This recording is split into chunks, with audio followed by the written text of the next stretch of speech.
परमात्मने नमः। अवधूत गीता पहला अध्याय।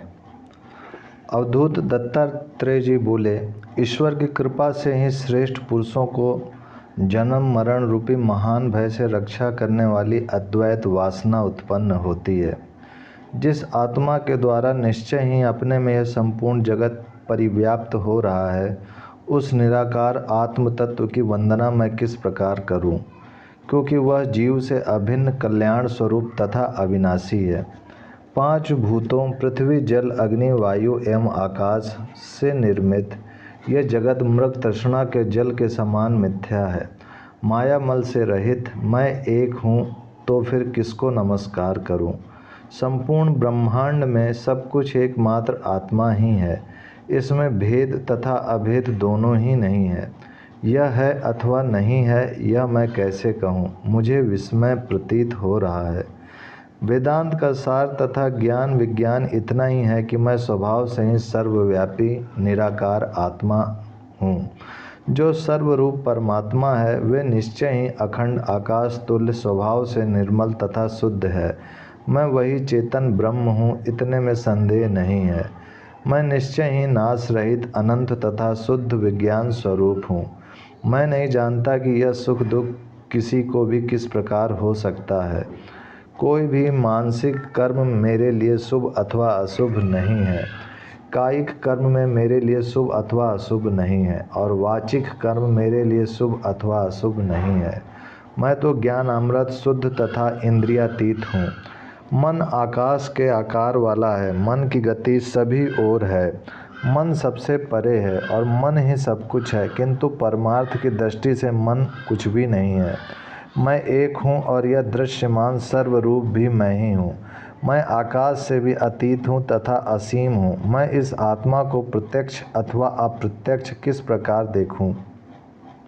वस्तुतः तुम एक ही हो, ऐसा क्यों नहीं समझते? संपूर्ण शरीरों में तुम आत्मा रूप से एक समान व्याप्त हो।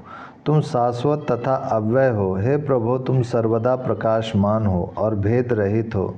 निरंतर प्रकाशमान होने के कारण तुम उदय अस्त रूप दिन तथा रात को किस प्रकार मान सकते हो?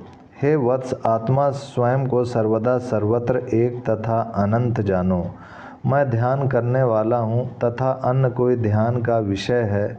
यदि तुम ऐसा कहते हो तो फिर उस भेद रहित आत्मा को भेद युक्त कैसे किया जा सकता है? हे शिष्य, वास्तव में तुम ना तो उत्पन्न होते हो और ना मरते ही हो, ना तो यह देह ही कभी तुम्हारा है। संपूर्ण जगत ब्रह्म ही है, ऐसा प्रसिद्ध है और श्रुति भी अनेक प्रकार से ऐसा ही कहती है। हे शिष्य, संपूर्ण प्राणियों के बाहर तथा भीतर रहने वाला कल्याण स्वरूप सर्वत्र सभी कालों में विद्यमान जो चेतन तत्व है, वह तुम ही हो। अतः उसकी प्राप्ति के लिए भ्रमित होकर तुम व्यर्थ ही पिशाच की भांति इधर उधर क्यों दौड़ते हो? संयोग तथा वियोग न तुम्हारे में है और न तुम मुझ में ही हो। वस्तुतः न तुम हो न मैं हूँ और न तो यह जगत ही है, केवल आत्मा ही सब कुछ है। शब्द आदि शब्द स्पर्श रूप रस गंध पांच विषयों के साथ तुम्हारा संबंध नहीं है और तुम्हारे साथ इनका भी संबंध नहीं है। तुम ही परम तत्व हो, अतः तुम क्यों संतप्त होते हो? जन्म मृत्यु बंधन मोक्ष और शुभ अशुभ ये तुम्हारे नहीं है, ये चित्त के धर्म है। हे वत्स, तुम क्यों रोते हो? ये नाम तथा रूप तुम्हारे भी नहीं है और मेरे भी नहीं है। हे चित्त, तुम भ्रमित होकर पिशाच की भांति क्यों दौड़ रहे हो? तुम आत्मा को भेद रहित देखो और राग का त्याग करके सुखी हो जाओ। तुम वास्तव में विकारहीन निश्चल तथा मोक्ष स्वरूप परम तत्व हो। तुम्हें राग अथवा विराग भी नहीं है। तुम विषय भोगों की कामना से संतप्त क्यों होते हो?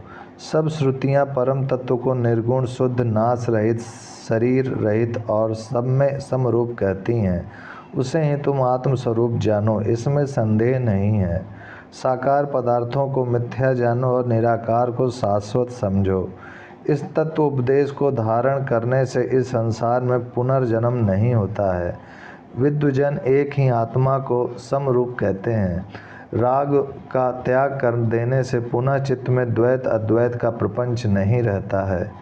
अनात्म स्वरूप को समाधि कैसे हो सकती है? और आत्मस्वरूप को भी समाधि का क्या प्रयोजन है। आत्मा है अथवा आत्मा नहीं है, इन दोनों ही स्थितियों में समाधि संभव नहीं है। यदि सभी मोक्ष स्वरूप और एक हैं तो समाधि की क्या आवश्यकता है। हे शिष्य, तुम विशुद्ध समरस देह रहित, जन्म रहित तथा अव्यय आत्म तत्व हो।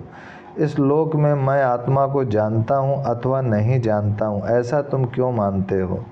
तत्वमसि आदि वचनों के द्वारा अपनी आत्मा का ही प्रतिपादन किया गया है, और श्रुति भी जो नेति नेति का उद्घोष करती है उसका तात्पर्य यही है कि यह पंच भौतिक जगत मिथ्या है। तुम्हारे द्वारा सब कुछ आत्मा में निरंतर आत्मा से ही पूर्ण हो रहा है। ध्यान करने वाले तथा ध्यान की तुम्हें आवश्यकता ही नहीं है, तो फिर यह लज्जा रहित चित्त ध्यान कैसे करता है। मैं कल्याण स्वरूप ब्रह्म को नहीं जानता हूँ तो उसका वर्णन कैसे कर सकता हूँ। मैं उसे नहीं जानता हूँ तो उसका भजन कैसे कर सकता हूँ। मैं ही कल्याण स्वरूप, परमार्थ स्वरूप, सम स्वरूप और आकाश के तुल्य ब्रह्म हूँ, तो भजन आदि की क्या आवश्यकता। मैं महत आदि तत्व नहीं हूँ और साम्य अवस्था रूप प्रकृति तत्व भी नहीं हूँ। मैं कल्पना तथा हेतु से रहित हूँ और ग्राहक भाव से निर्मुक्त हूँ। ऐसी स्थिति में स्वसंवेकता भी कैसे संभव है। कोई भी वस्तु अनंत रूप नहीं है और कोई भी वस्तु तत्व स्वरूप नहीं है। वस्तुतः आत्मा ही एक रूप परम तत्व के रूप में अधिष्ठित है। अद्वैत भाव की स्थिति में ना कोई हिंसक है और ना अहिंसा की ही भावना रहती है। तुम विशुद्ध हो, देह रहित, जन्म रहित, अव्यय तथा समरस तत्व हो। आत्मा के विषय में तुम्हें भ्रांति क्यों है। तुम कैसे कह सकते हो कि मैं भ्रांति युक्त हूँ। घट के नष्ट हो जाने पर घटाकाश, घट के भीतर का आकाश महाकाश में पूरी तरह विलीन हो जाता है और भेद रहित हो जाता है। परम तत्व में शुद्ध मन के द्वारा किसी भेद की प्रतीति नहीं होती है। उस चेतन ब्रह्म में उपाधि रूप घट नहीं है, घटाकाश भी नहीं है। अंतःकरण रूपी उपाधि के अभाव से जीव भी नहीं है और जीव का विग्रह भी नहीं है। अतः ज्ञेय ज्ञाता के भेद से रहित एकमात्र उस पर ब्रह्म को भली भांति जानो। आत्मा को सर्वत्र सभी कालों में विद्यमान, सर्वरूप, सतत तथा शाश्वत जानो। सभी शून्य तथा अशून्य पदार्थों को निसंदेह आत्मस्वरूप समझो। वस्तुतः न वेद है, न लोक है, न देवता है, न यज्ञ है, न वर्ण है तथा न आश्रम है, न कुल है, न जाति है, न धूम्र मार्ग है और न दीप्ति मार्ग, उत्तरायण है। एकमात्र ब्रह्म ही परमार्थ तत्व है। यदि तुम व्याप तथा व्यापक भाव से रहित एक रूप से अपने को जानने में सफल हो तो तुम आत्मा को प्रत्यक्ष और परोक्ष कैसे मानते हो। कुछ लोग अद्वैत की इच्छा करते हैं और कुछ अन्य लोग द्वैत की इच्छा करते हैं। वे सभी लोग द्वैताद्वैत से रहित सम तत्व को नहीं जानते। पर ब्रह्म श्वेत आदि वर्णों से रहित हैं, शब्द आदि गुणों से रहित है और मन तथा वाणी से परे हैं। तब लोग उस पर ब्रह्म का वर्णन कैसे करते हैं। जब कोई इस संपूर्ण जगत प्रपंच को मिथ्या तथा शरीर आदि को आकाश तुल्य माया मात्र जान लेता है, तभी वह ब्रह्म को सम्यक रूप से जानता है। इस अवस्था में उसे द्वैत भावना नहीं रहेगी। पर ब्रह्म के साथ अनादि आत्मा मुझे भेद रहित प्रतीत होता है। वह गगनाकार, व्यापक और एक रूप है। इसमें ध्याता और ध्यान का व्यवहार कैसे हो सकता है। मैं जो कुछ करता हूँ, जो कुछ खाता हूँ, जो कुछ हवन करता हूँ और जो कुछ देता हूँ, ये सब कुछ भी नहीं है, क्योंकि मैं शुद्ध जन्म रहित तथा अव्यय हूँ। तुम संपूर्ण जगत को आकार रहित जानो, समस्त जगत को विकार रहित जानो, समग्र जगत को ब्रह्म का विग्रह जानो और संपूर्ण जगत को एकमात्र कल्याण स्वरूप जानो। तुम वही परम तत्व हो, इसमें संदेह नहीं है। तब तुम यह क्यों सोचते हो कि मैं आत्मा को जानता हूँ अथवा नहीं जानता हूँ। जो आत्मा किसी से भी न जानने योग्य है, उसे अपने से जानने योग्य कैसे मानते हो। हे तात, अंधकार तथा प्रकाश एक साथ विद्यमान नहीं रह सकते, अतः ब्रह्म में माया तथा अमाया कैसे साथ रह सकती है। यह संपूर्ण दृश्यमान जगत आकाश रूप है। माया मल से रहित वह पर ब्रह्म तुम ही हो। मैं आदि, मध्य और अंत से रहित हूँ। मैं कभी भी बद्ध नहीं हूँ। मैं स्वभाव से निर्मल और शुद्ध हूँ, ऐसी मेरी निश्चित बुद्धि है। महत आदि तत्वों से बना यह संपूर्ण जगत मुझको कुछ भी भाषित नहीं होता है। यह सब केवल ब्रह्म ही है। वर्ण तथा आश्रमों की पृथक स्थिति कैसे सिद्ध हो सकती है। मैं अपने को हर प्रकार से एक शाश्वत, निरालंब, तथा पूर्ण जानता हूँ। आकाश आदि 5 भूत शून्य हैं। आत्मा न पुरुष है, न स्त्री है और न तो नपुंसक ही है। यह ज्ञान तथा कल्पना भी नहीं है। तुम आत्मा को आनंद युक्त अथवा आनंद रहित भी कैसे मानते हो? संयोग योग से भी आत्मा शुद्ध नहीं होता, मन का नाश होने से भी यह शुद्ध नहीं होता और गुरु के उपदेश से भी यह शुद्ध नहीं होता। आत्मा तो परम तत्व है और वह स्वयं शुद्ध ही है। आत्मा 5 भूतों से निर्मित देह नहीं है और यह देह रहित भी नहीं है। वस्तुतः संपूर्ण जगत प्रपंच आत्मा ही है, आत्मा से भिन्न कुछ नहीं है। तब 3 अवस्थाएं जागृत, स्वप्न, सुषुप्ति तथा तुरीय अवस्था ये कैसे हो सकती है? मैं आत्मा बद्ध नहीं हूँ, मैं मुक्त भी नहीं हूँ और ब्रह्म से पृथक नहीं हूँ। मैं न तो करता हूँ न भोगता हूँ, मैं तो व्याप्य तथा व्यापक भाव से रहित हूँ। जिस प्रकार जल में डाला गया जल समरूप जल के रूप में हो जाता है, उसी प्रकार प्रकृति तथा पुरुष भी मुझे अभिन्न रूप ही प्रतीत होते हैं। यदि ऐसी बात है कि तुम मुक्त नहीं हो तो तुम कभी बद्ध भी नहीं हो। फिर तुम आत्मा को साकार अथवा निराकार किस प्रकार मानते हो? मैं तुम्हारे परम रूप को जानता हूँ, जो प्रत्यक्ष तथा आकाश तुल्य व्यापक है। साथ ही तुम्हारे अपर रूप को भी जानता हूँ, जो मृग तृष्णा के जल के समान है। मेरे लिए ना कोई गुरु है, ना उपदेश है, ना उपाधि है और ना तो क्रिया ही है। तुम मुझे देह रहित तथा आकाश तुल्य व्यापक जानो। मैं स्वभाव से ही पूर्णतया शुद्ध हूँ। तुम विशुद्ध देह रहित हो, यह चित्त तुम्हारा नहीं है। तुम परम तत्व हो, अतः मैं आत्मा हूँ, परम तत्व हूँ। ऐसा कहने में तुम्हें लज्जा नहीं आती? हे चित्त, तुम रुदन क्यों करते हो? तुम आत्मा ही हो, तुम स्वयं आत्मस्वरूप हो जाओ। हे वत्स, तुम कला रहित अद्वैत रूप परम अमृत का पान करो। आत्मा न ज्ञान रूप है न अज्ञान रूप और न तो ज्ञान अज्ञान उभय रूप ही है। जिसे इस प्रकार का सर्वदा ज्ञान है, उसका यह ज्ञान मिटता नहीं। मैं ज्ञान नहीं हूँ, तर्क नहीं हूँ, समाधि योग रूप नहीं हूँ, देश काल नहीं हूँ और गुरु का उपदेश रूप भी नहीं हूँ। मैं स्वभाव से ही ज्ञान स्वरूप आकाश तुल्य सहज तथा शाश्वत परम तत्व हूँ। मैं न तो कभी उत्पन्न हुआ हूँ और न तो कभी मृत्यु ही हुआ हूँ।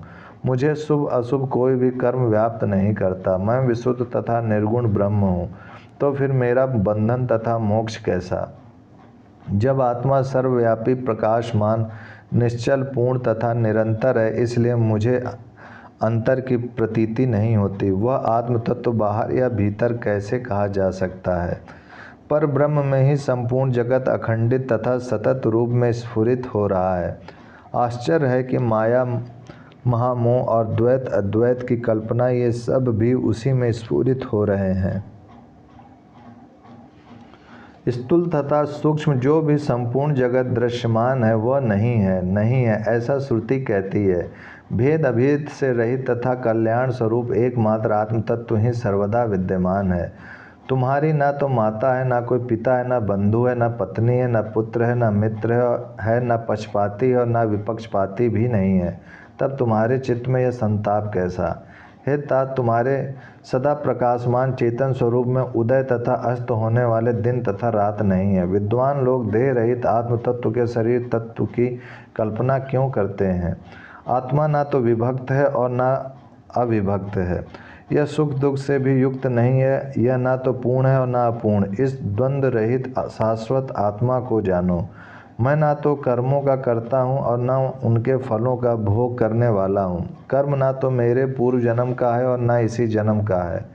मेरा देह नहीं है और मैं देह से रहित भी नहीं हूँ। मैं ममता रहित अथवा ममता युक्त भी कैसे हो सकता हूँ? राग आदि दोष मेरे नहीं है और देह आदि से संबंधित दुख भी मेरे नहीं है। मुझको एक रूप विराट तथा आकाश तुल्य आत्मा जानो। हे मित्र, मन अधिक कहने से क्या प्रयोजन है?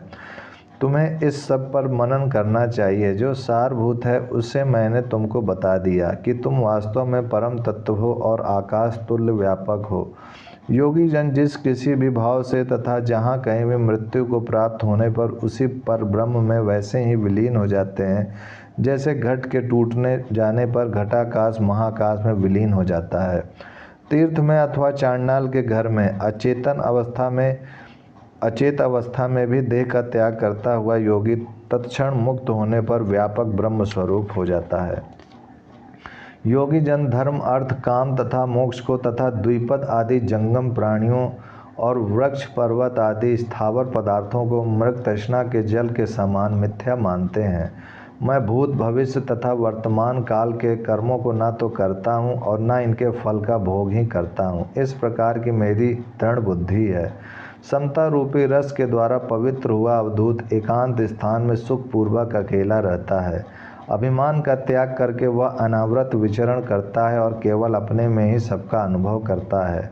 जिस जीवन मुक्तता की दशा में जागृत, स्वप्न और सुषुप्ति और तुरिया ये अवस्थाएं नहीं रह जाती हैं, उस दशा में वह केवल अपने आत्मा में ब्रह्मानंद को प्राप्त होता है। जिस अवस्था में धर्म अधर्म का भाव नहीं रहता, उस अवस्था में बद्ध और मुक्त का भाव कैसे रह सकता है। आत्मरस में मग्न तथा ध्यान के द्वारा पवित्र हुआ जीवन मुक्त अवधूत कोई मंत्र नहीं प्राप्त करता है और ना तो किसी छंद रूपी तंत्र को ही प्राप्त करता है। उस परब्रह्म को प्राप्त हुए अवधूत ने ही इस गीता का कथन किया है। संपूर्ण जगत शून्य रूप है और अशून्य रूप भी है।